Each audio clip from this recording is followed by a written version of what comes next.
ਕੋਈ ਕਿਸੇ ਨਾਲ ਦਗਾ ਕਮਾ ਜਾਂਦਾ, ਕੋਈ ਖੁਦ ਹੀ ਕਿਸੇ ਤੋਂ ਖਾ ਜਾਵੇ ਧੋਖਾ। ਇੱਥੇ ਸੱਜਣ ਵੀ ਸੱਜਣ ਨੂੰ ਲੁੱਟ ਲੈਂਦੇ, ਵਿੱਚ ਜੱਗ ਦੇ ਪ੍ਰਧਾਨ ਹਰ ਥਾਵੇਂ ਧੋਖਾ।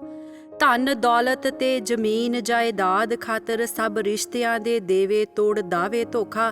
ਕੋਈ ਹੋਰ ਕਰ ਜਾਵੇ ਤਾਂ ਬੰਦਾ ਦੁੱਖ ਕਰਦਾ, ਪਰ ਇਹ ਤਾਂ ਖੁਦ ਵੀ ਖੁਦ ਤੋਂ ਖਾਵੇ ਧੋਖਾ।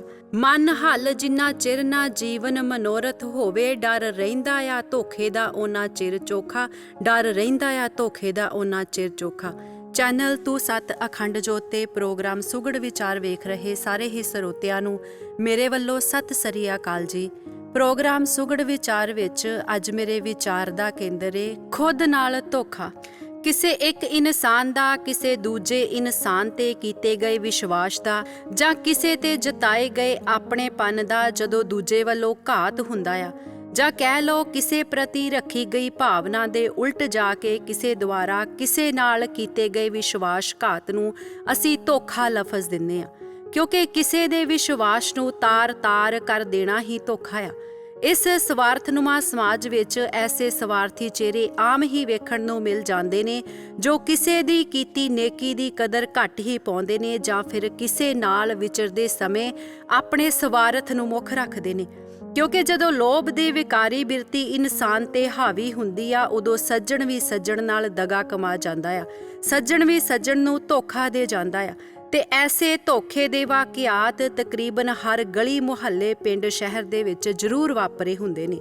ਇੱਥੋਂ ਤੱਕ ਕਿ ਜ਼ਮੀਨ ਜਾਇਦਾਦ ਦੇ ਲਾਲਚ ਪਿੱਛੇ ਇੱਕੋ ਮਾਂ-ਬਾਪ ਦੇ ਘਰੋਂ ਜਨਮੇ ਤੇ ਬਚਪਨ ਤੋਂ ਇਕੱਠੇ ਖੇਡੇ ਸਕੇ ਭਰਾ ਦਾ ਵੀ ਭਰਾ ਨਾਲ ਧੋਖਾ ਕਮਾਉਣਾ, ਬੱਚਿਆਂ ਦਾ ਮਾਂ-ਬਾਪ ਨਾਲ ਜਾਂ ਫਿਰ ਮਾਂ-ਬਾਪ ਦਾ ਬੱਚਿਆਂ ਨਾਲ ਧੋਖਾ ਕਰ ਜਾਣ ਦੀ ਕਹਾਣੀ ਤਾਂ ਇਸ ਸਵਾਰਥੀ ਸਮਾਜ ਵਿੱਚ ਇੱਕ ਆਮ ਜਿਹੀ ਗੱਲ ਹੋ ਗਈ ਆ। ਸਮਾਜ ਵਿੱਚ ਵਿਚਰਦਿਆਂ ਬੰਦੇ ਦਾ ਬੰਦੇ ਨਾਲ ਧੋਖਾ ਕਰ ਜਾਣ ਦੀ ਗੱਲ ਤਾਂ ਅਸੀਂ ਆਮ ਹੀ ਸੁਣੀ ਹੋਵੇਗੀ, ਤੇ ਸ਼ਾਇਦ ਅੱਜ ਤੱਕ ਅਸੀਂ ਇਹੋ ਹੀ ਸੋਚਦੇ ਹੋਵਾਂਗੇ ਕਿ ਧੋਖਾ ਇੱਕ ਇਨਸਾਨ ਵੱਲੋਂ ਦੂਜੇ ਇਨਸਾਨ ਨਾਲ ਕੀਤਾ ਜਾਂਦਾ ਹੈ। ਪਰ ਆਓ ਅੱਜ ਝਾਤ ਪਾਈਏ ਖੁਦ ਇਨਸਾਨ ਵੱਲੋਂ ਖੁਦ ਨਾਲ ਕੀਤੀ ਜਾ ਰਹੀ ਧੋਖੇਬਾਜ਼ੀ ਦੀ, ਉਸ ਦਾਸਤਾਨ ਦੀ ਜੋ ਜਾਣੇ ਅਣਜਾਣੇ ਰਹਿ ਮਨੁੱਖ ਖੁਦ ਹੀ ਖੁਦ ਨਾਲ ਕਰ ਜਾਂਦਾ ਆ। ਤੇ ਉਹ ਧੋਖਾ ਕੀਤਾ ਜਾਂਦਾ ਆ ਇਨਸਾਨ ਵੱਲੋਂ ਆਪਣੀ ਹੀ ਨਿੱਜੀ ਜ਼ਿੰਦਗੀ ਦੇ ਨਾਲ।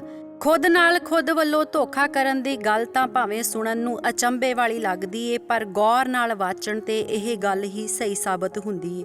ਕਿਉਂਕਿ ਇਸ ਗੱਲ ਤੋਂ ਤਾਂ ਅਸੀਂ ਵਾਕਿਫ ਹੀ ਹੋਵਾਂਗੇ ਕਿ ਸਾਡੀ ਇਨਸਾਨਾਂ ਦੀ ਇਸ ਜ਼ਿੰਦਗੀ ਦੀ ਵਸੀਅਤ ਪਰਮਾਨੈਂਟ ਸਾਡੇ ਨਾਵੇਂ ਨਹੀਂ ਹੋਈ। ਇਹ ਜ਼ਿੰਦਗੀ ਸਿਰਫ ਤੇ ਸਿਰਫ ਇੱਕ ਹੀ ਦਮ ਦੀ ਮੁਹਤਾਜ ਆ। ਪਹਿਲੇ ਪਲ ਹੱਸਦੀ ਖੇਡਦੀ ਇਹ ਜ਼ਿੰਦਗੀ ਹੋ ਸਕਦਾ ਆ ਖੌਰੇ ਦੂਜੇ ਹੀ ਪਲ ਸਦਾ ਲਈ ਖਾਮੋਸ਼ ਹੋ ਜਾਵੇ, ਕਿਉਂਕਿ ਇਸ ਜ਼ਿੰਦਗੀ ਦੀ ਇਹ ਖੇਡ ਸਿਰਫ ਇੱਕ ਹੀ ਸੈਕਿੰਡ ਦੀ ਆ। ਤੇ ਤਕਰੀਬਨ ਅਸੀਂ ਇਸ ਗੱਲ ਤੋਂ ਵੀ ਵਾਕਿਫ ਹਾਂ ਕਿ ਇਸ ਜ਼ਿੰਦਗੀ ਦਾ ਸਭ ਤੋਂ ਅਹਿਮ ਇੱਕ ਹੀ ਮਨੋਰਥ ਆ ਗੋਬਿੰਦ ਮਿਲਣ ਕੀ ਇਹ ਤੇਰੀ ਬਰੀਆ। ਇਹ ਪੰਜ ਭੂਤਿਕ ਸਰੀਰ ਅੰਦਰ ਉਹ ਜੋਤ ਜਿਸ ਨੂੰ ਆਤਮਾ ਕਹਿੰਦੇ ਨੇ, ਉਸ ਆਤਮ ਦਾ ਪਰਮਾਤਮ ਤੱਕ ਪਹੁੰਚਣ ਦਾ ਸਫ਼ਰ ਸਿਰਫ ਇਸ ਮਨੁੱਖਾ ਦੇਹੀ ਦੇ ਰਹਿੰਦਿਆਂ ਹੀ ਮੁਮਕਿਨ ਆ। ਇਸ ਲਈ ਜਦੋਂ ਅਸੀਂ ਜਾਣਕਾਰ ਹਾਂ ਆਪਣੇ ਜੀਵਨ ਦੇ ਮਨੋਰਥ ਦੇ ਪ੍ਰਤੀ, ਤੇ ਇਹ ਵੀ ਜਾਣਦੇ ਹਾਂ ਕਿ ਇਹ ਜ਼ਿੰਦਗੀ ਦਿਨੋਂ ਦਿਨ ਮੌਤ ਦੇ ਮੁਕਾਮ ਵੱਲ ਨੂੰ ਵੱਧਦੀ ਜਾ ਰਹੀ ਆ, ਤੇ ਜੇ ਅਸੀਂ ਫਿਰ ਵੀ ਆਪਣੀ ਇਸ ਜ਼ਿੰਦਗੀ ਦੇ ਮਨੋਰਥ ਦੀ ਪ੍ਰਾਪਤੀ ਵੱਲੋਂ ਅਵੇਸਲੇ ਰਹਿ ਕੇ ਸਿਰਫ ਸੰਸਾਰ ਦੇ ਕੰਮ ਧੰਦਿਆਂ ਤੱਕ ਖੁਦ ਨੂੰ ਸੀਮਤ ਕਰ ਬੈਠੇ ਹਾਂ, ਤੇ ਫਿਰ ਇਹ ਸਭ ਤੋਂ ਵੱਡਾ ਧੋਖਾ ਆ ਇਨਸਾਨ ਦਾ ਖੁਦ ਵੱਲੋਂ ਖੁਦ ਦੀ ਜ਼ਿੰਦਗੀ ਦੇ ਨਾਲ। ਅਸੀਂ ਵੇਖਦੇ ਹਾਂ ਇਸ ਸੰਸਾਰ ਵਿੱਚ ਸਾਨੂੰ ਕਦੀ ਕੋਈ ਕੰਮ ਸਾਡੇ ਲਈ ਬੜਾ ਹੀ ਜ਼ਰੂਰੀ ਲੱਗੇ ਤਾਂ ਅਸੀਂ ਉਸ ਕੰਮ ਨੂੰ ਕਰਨ ਲਈ ਸਦਾ ਹੀ ਮੌਕੇ ਦੀ ਤਲਾਸ਼ ਵਿੱਚ ਰਹਿੰਦੇ ਹਾਂ, ਪਰ ਜਿਹੜਾ ਮੌਕਾ ਪਰਮਾਤਮਾ ਤੱਕ ਪਹੁੰਚਣ ਲਈ ਸਾਨੂੰ ਮਨੁੱਖਾ ਦੇਹੀ ਦੇ ਰੂਪ ਵਿੱਚ ਮਿਲਿਆ ਆ, ਜੇ ਇਹ ਹੱਥੋਂ ਨਿਕਲ ਗਿਆ ਤੇ ਫਿਰ ਖੁਦ ਲਈ ਸਭ ਤੋਂ ਵੱਧ ਧੋਖੇਬਾਜ਼ ਅਸੀਂ ਖੁਦ ਆਪ ਹੀ ਹਾਂ। ਸੰਸਾਰ ਵਿੱਚ ਕੋਈ ਸਾਡੇ ਨਾਲ ਧੋਖਾ ਕਰੇ ਤਾਂ ਅੱਗੋਂ ਸਾਰਾ ਜੀਵਨ ਅਸੀਂ ਉਸ ਇਨਸਾਨ ਤੋਂ ਵੀ ਤੇ ਬਾਕੀਆਂ ਤੋਂ ਵੀ ਸੁਚੇਤ ਰਹਿੰਦੇ ਹਾਂ ਕਿ ਕਿਤੇ ਕੋਈ ਦੁਬਾਰਾ ਸਾਡੇ ਨਾਲ ਧੋਖਾ ਨਾ ਕਰ ਜਾਵੇ। ਤੇ ਜਿਹੜਾ ਮਨੁੱਖਾ ਜੀਵਨ ਦੀ ਬਾਜੀ ਹਾਰਨ ਵਾਲਾ ਧੋਖਾ ਅਸੀਂ ਮੁੱਦਤਾਂ ਤੋਂ ਖੁਦ ਨਾਲ ਕਰਦੇ ਪਏ ਹਾਂ, ਇਸ ਧੋਖੇ ਤੋਂ ਬਚਣ ਲਈ ਅਸੀਂ ਖੁਦ ਤੋਂ ਸੁਚੇਤ ਕਦੋਂ ਹੋਵਾਂਗੇ? ਗੁਰੂ ਗੁਰਬਾਣੀ ਵਿੱਚ ਪੰਜਵੇਂ ਪਾਤਸ਼ਾਹ ਫੁਰਮਾਨ ਕਰਦੇ ਨੇ, ਹਰ ਤਨ ਮੇਰੀ ਚਿੰਤ ਵਿਸਾਰੀ, ਹਰ ਤਨ ਲਾਹਿਆ ਧੋਖਾ, ਹਰ ਤਨ ਤੇ ਮੈਂ ਨਵ ਨਿਧ ਪਾਈ, ਹਾਥ ਚਰਿਓ ਹਰ ਥੋਕਾ।